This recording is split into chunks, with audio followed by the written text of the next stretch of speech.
Hello guys, and welcome back to another Tweaker Man video. So in this video I'm going to be showing you how to make the crossover for the Tweaker Man mini monitors. Now this has been quite taxing on the brain, so I've made this about 3 times and had to take it apart and before I could get it right. Now I think it's right. Now the only problem is I haven't tried it obviously yet, so I'm making 2 of these, so I may have to put some 8-watt resistors on the output there of the tweeter section. Depends on whether the tweeter starts shouting too much. I need to lower the volume slightly, but we'll see. Hopefully I won't need to do that, but we'll wait and see. So to do this job, what I've done is I've already replicated another piece of I think this is 9mm MDF, and I've already pre-drilled the holes. It just speeds the video up. So we need some air core inductors.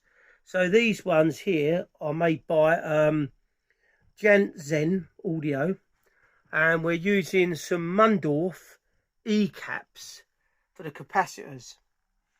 So we need a series of stuff to do this. Now I've already made up the cables off of this, the speaker cable. This is my 10% silver cladded copper, and these are in a 6mm, and I've already put the connections on the ends, so the tweeters take a smaller connection than the woofer does. So we need a series of stuff: the connectors, some heat shrink, 2 types. So I'm using this electronic cleaner and then the deoxit there, and some little blocks that we need to glue on the underneath to elevate it away from the surface at the back of the enclosure there. We need a tape measure and, you know, the general things that you see me using in these videos. So I need to put this now. Oh, also we need some the main thing is some cable ties. So these are the cable ties here. Luckily I used to back in the day, I used to own a small DIY store in a place called Berkhamsted, where I did my furniture restoration in the back, and I had a DIY shop in the front. So when I ended there, I basically had a shed load of gear. So I've still got these from 20 odd years ago, but they're fine. So I'll be using those. So we're going to put this on the tripod now and get cracking and show you how to do this. So we're going to start attaching our air core inductors first of all. Okay, so we need a few of these cable ties. Right, so this is the inlet, and then that's the outlet of the that's the way I've been using them anyway. So we just got to pop that over there like so, and then we want to take our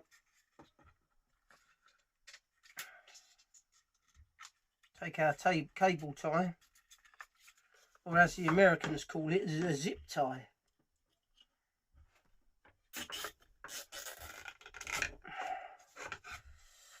These are brilliant, these things, for holding in capacitors and everything. Now, see, you get a lot of people that glue these the capacitors in with some hot melt glue, but the problem is I didn't want to do that, because in case it went wrong and I needed to change it, it was a bit awkward. So back in the 90s, I made several pairs of speakers. I made about 3 sets of stand mounts and 2 sets of floor standers. And I could never get them right for some reason, and then I ended up giving up on it. I did make a really nice set of small monitors actually that I used in my DIY shop that I had. I used to play music in there on an old Marantz CD65,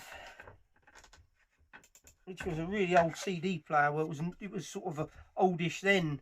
It was back in the I think it was around 1998, and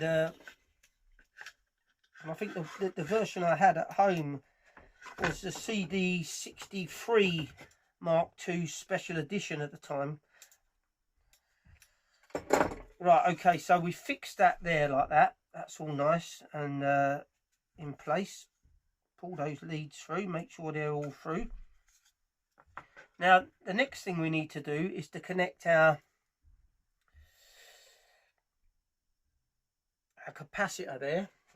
Now, I have to keep checking because I haven't drawn a diagram of this, that I've got this right with this one. So that's right. So we're pointing the capacitor towards the with the little, I can't remember what you call this now. Anyway, you'll get the gist of it as I go along. So let's just point that over like so, and then push that through there again. So once you've got it all set up like this, it's quite quick to assemble. I'm going to take our cable tie again and push that through there.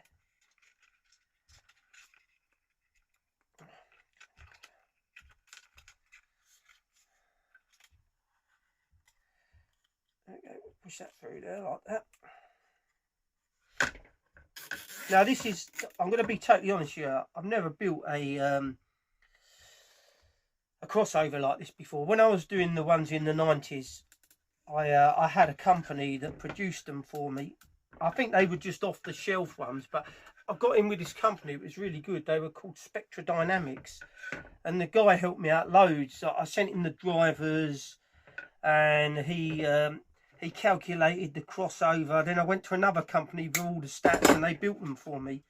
For some reason, couldn't get it right. I was making them from total scratch, where in fact these ones that I'm building now are a bit of as I say, they're not the LS35As, but what I've done is I've matched up the drivers as close as possible to them. So in a sense, I've made it a lot more easier for me to produce this than I did before. I was just banging them out off of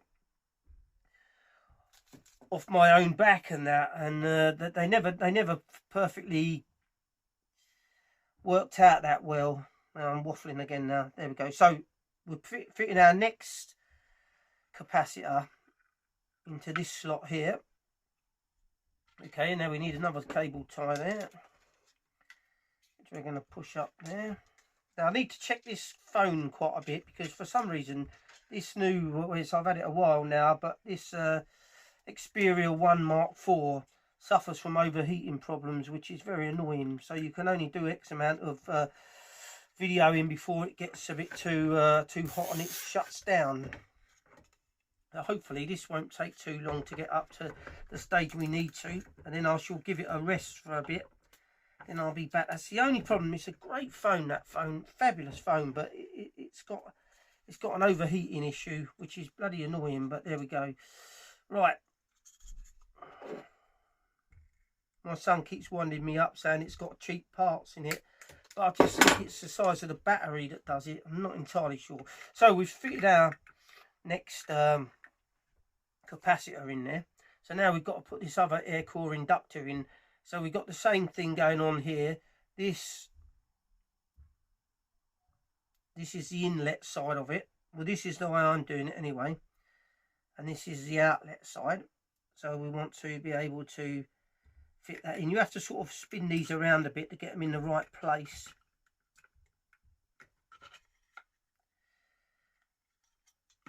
Because it's difficult to get them lined up perfect at first. Get that in there, get that in there. And that needs to come over to there to get it into the holes where I've pre-drilled them. That's perfect there. So that is, make sure I've got that right, that's correct. So now let's just tie that down with another cable tie, or two actually. So we'll get that up through there. What's going on there? It's got stuck there. This is the easy part of the job. Well, it is quite easy now. Once I worked out how the whole thing works. Now this, to be honest with you, this may not be the finished article. This may be that they're not very good or something. I don't know. I did a calculation on them, then I contacted ScanSpeak, who make the tweeters, and I also contacted Monocore, who make the woofers that I'm using, and they seem to think that the design would work fine. But I've had other people saying that it won't be any good, but we'll see. We'll just try it out. If not, I've got another idea if they don't work very well. There's some off-the-shelf ones that I've managed to find, which are really, really good. And in one sense, I wish I'd have sort of gone with that idea to start with, because this build would have been finished by now, because this is just taking forever. And the other day I got stuck in on them, and I always say about rushing, keep rushing all the time. That's why I take my time these days, and I got a bit carried away and I rushed them, and I also put a photograph onto the channel, onto the community post, and it wasn't quite right, and I had a feeling it wasn't at first. Then one of you commented, and I thought, yeah, I had a feeling I'd got that wrong, and I had. But there we go, we live and learn. So let's cut that one off now. So here we have this set up already now, so that's looking pretty good. So now we've just got to start connecting all our cables. Now the reason why I like, well, this is my theory behind producing my own crossover unit, is because we're not using a circuit board. Now the problem with circuit boards is I think they degrade sound in a way. Most amplifiers have them, but when you get to the high-end amplifiers, they use like direct wiring all inside them, so everything is connected with wires opposed to going through a circuit board, and it's a lot better than using a circuit board. But we'll see how we go with this. Right, so I've just got to check the camera again, make sure we're filming all right here. Ah, yes, going lovely. Right, so let's have a swig of drink quick, and then we'll start seeing what's going on now. So now what we've got to do is just start connecting all the parts up. So here's our other one. I've glued our blocks on that one, waiting for them to dry. And now we need to start working out what goes where and how we connect it all up. So we know first to start, these two connect together. So this is the outlet of the air core inductor going into the inlet of the capacitor. So we're just going to turn those around to start with, and then snip this off. Always checking you've got it right as you do it. I mean, I should know now.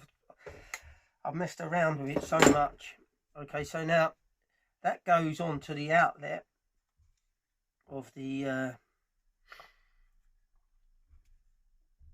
speaker cable, and so does this one, is the inlet of there, and then that's the other outlet of the speaker cable there. So right, okay, so now I've got to start making up some cabling for these bits, so let me do that now. Right, so we're going to start soldering all this up together, so we're going to do a bit at a time. So these are the inlet cables here. So we want to get that into there. So what we need is some more of these cable ties. I'm going to go under there.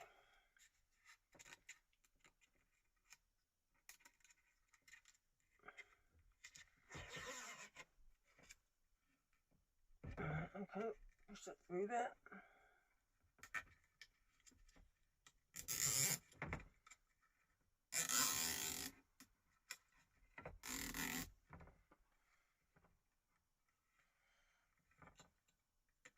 Remember, don't beat me up if you're very experienced in doing this.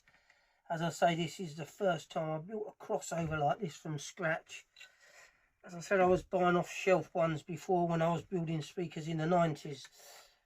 So we've got that one onto there like so. Get a nice bit of a pull like that. Get that nice and tight. Okay, we're going to just snip that off there. Right, now this is the next one. which we're going to put on in that side.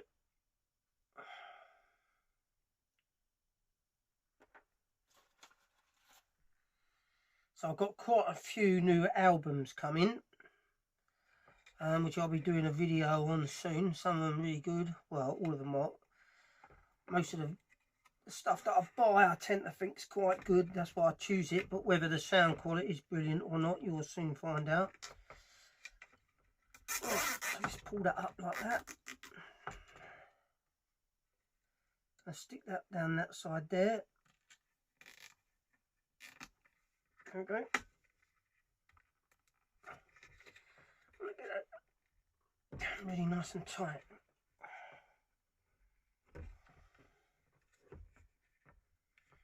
Okay, that's another one in. Right, okay, so the next part is to connect these bits here. So what we want to do is just nip that over there, that over there. Right, okay, and this is going to go onto here as well. I'll use it that way around because these are the two. So now with this one, because this is how it's going, I can now just snip that off there and press that down. Okay, the same with that one there as well, because I need to just solder that together now.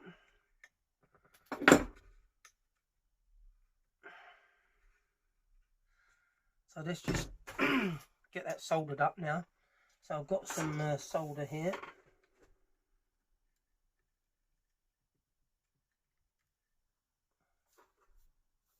I need to get a new solder tip for this. It's a bit knackered now.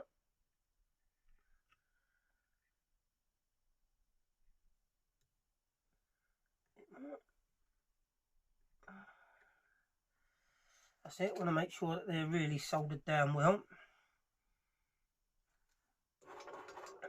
Back in there, that one I want to just move up a bit over to there like that. That's it.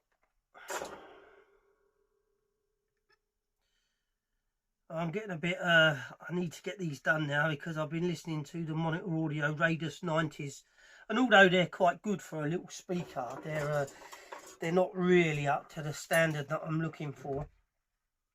So we just need to trim that one off there as well.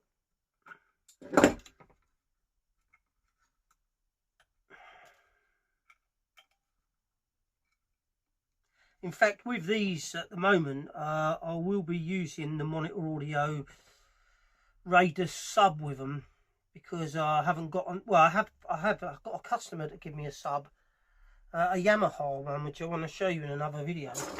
But because all my customers to do with the restoration, they all know that I'm an audiophile, and one of my customers, Mr. Lehman Ekman, lives in Hemel Hempstead. He used to be a television cameraman for the BBC. He covered all the wars in the 70s, and then towards the end he went on to recording all the football matches, recording what do you call it now? Filming all the football matches and that. He's not really a football man himself, but he tells me stories about it. He's a really nice guy actually. Right, so that one's on there. Now we need to just solder this one onto here. Okay, we'll get these ones done while we're there. We're just going to nip that under there a minute. Okay, push that down a bit. So we've got that in place nicely. Let's give that a bit of a solder up.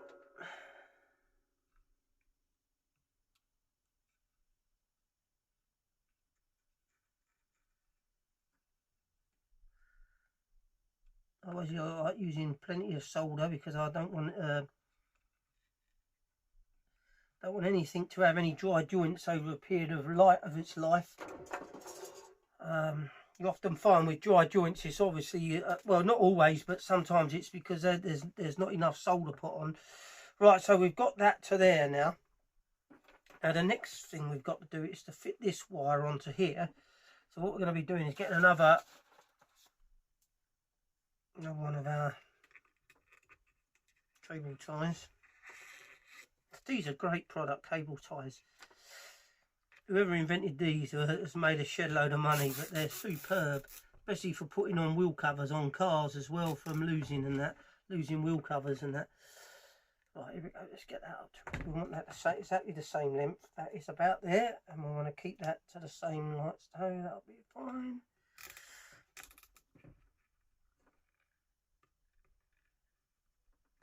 That's got an angle slightly, so we need to make sure that's on too there.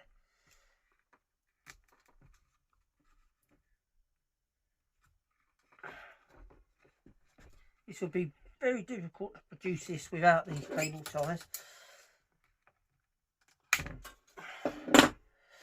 Right, so we've got that there like so now. Okay, now we've just got to connect this one from here to here.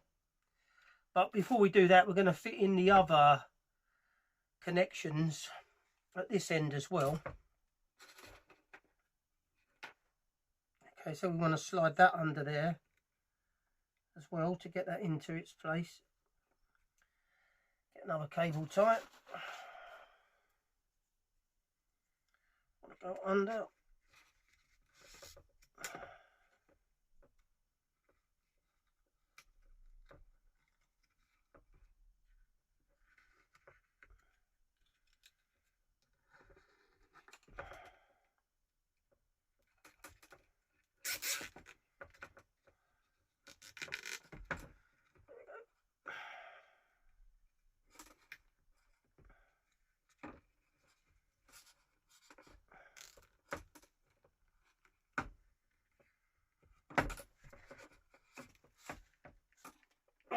That's it, get it nice and tight on there. Snip that off. So before I'd started these as well, what I did is I studied loads of images of DIY. Just snip a bit of that off there again. Loads of DIY crossovers online, pictures from images of from Google. Get that over there nice. Right, let's just solder that one in now while that's there, while I've done that. That'll be nice. And just to see how other people have made them. And I noticed one very similar to this.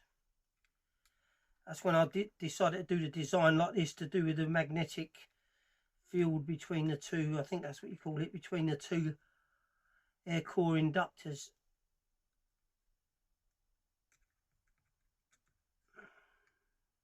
There we go, that's a lovely bit of solder on there.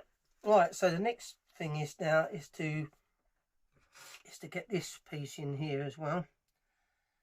Okay, so we need another one of these.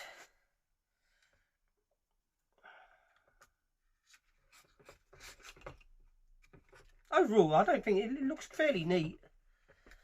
It's not going to look like as neat as one of those circuit board ones, but I'm hoping that this is going to be better than one of those. But we'll soon find out very soon. If not, I'll be crying in my sleep.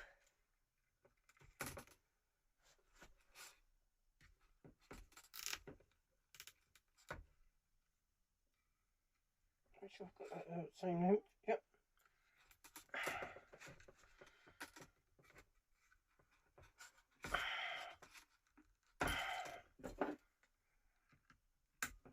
Get that off there.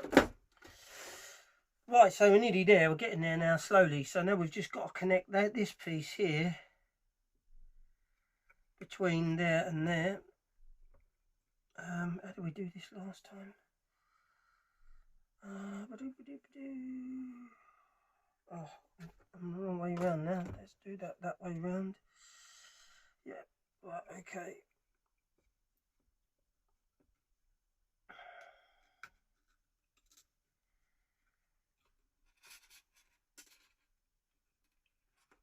So we've got to get that there, over to there like that.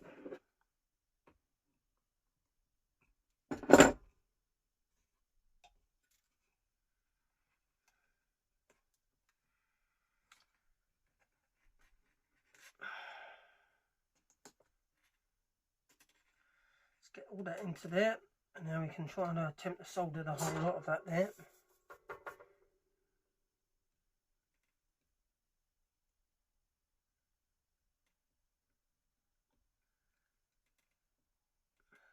Exactly what I'm going to do is take that off there first to solder this.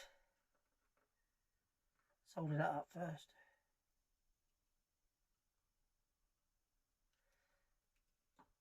There we go. That helps, and I'll do the same to this end as well.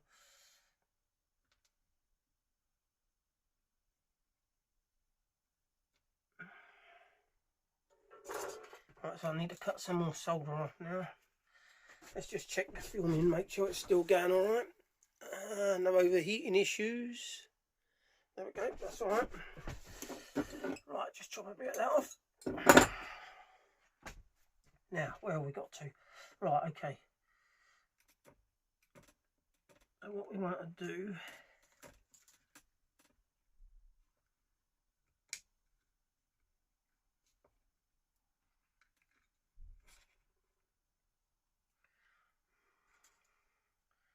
let's get that one in there first.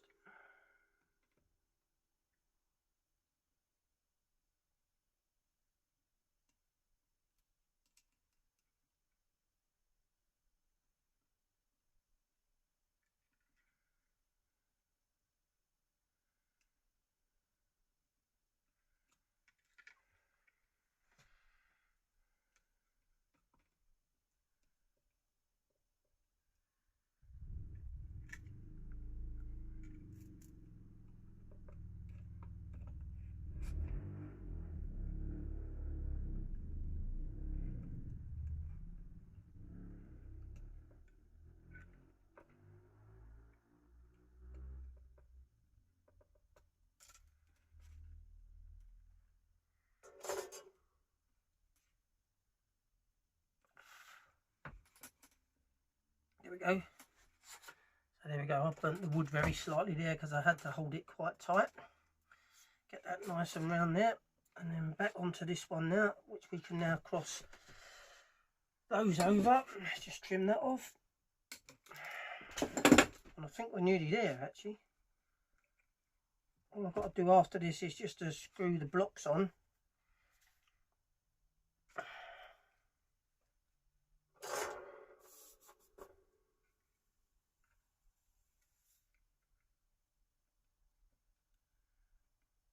I'm not going to have time today now to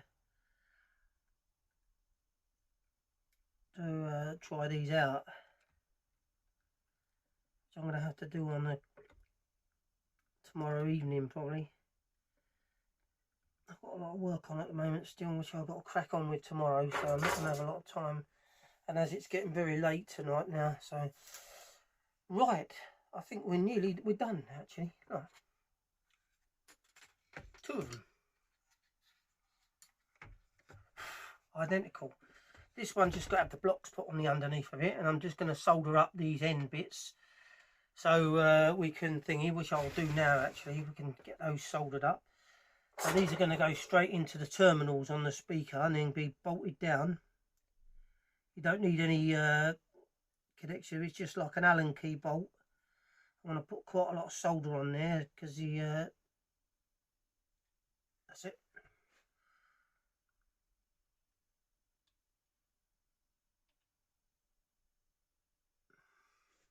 Then Tuesday night, we've got a big game at Stadium MK Dons versus Bristol Rovers.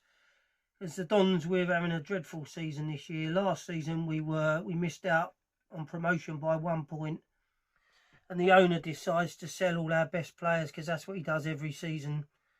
And then we're fighting relegation this year, which, you know, where's the sense in that? But there you go, that's what you get for being a football supporter.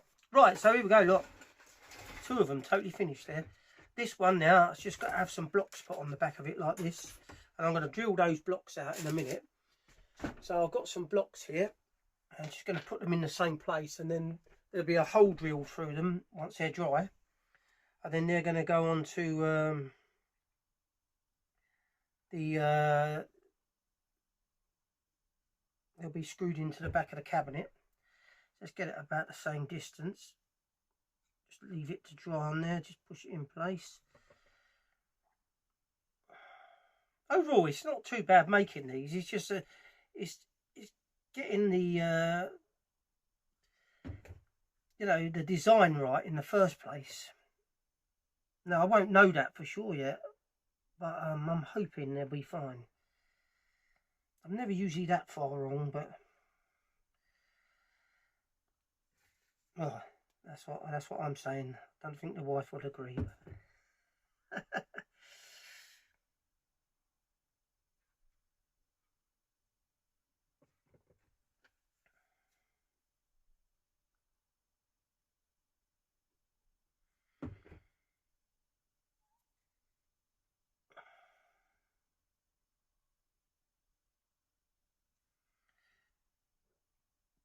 There we go. So that one's going to be left to dry for a bit, and then let's just drill this one out now. So we need a drill bit again. Oh, let's make sure that's big enough. That's not too right. Okay, so what we want to do, so because that's on there, we want to get that onto the edge of there.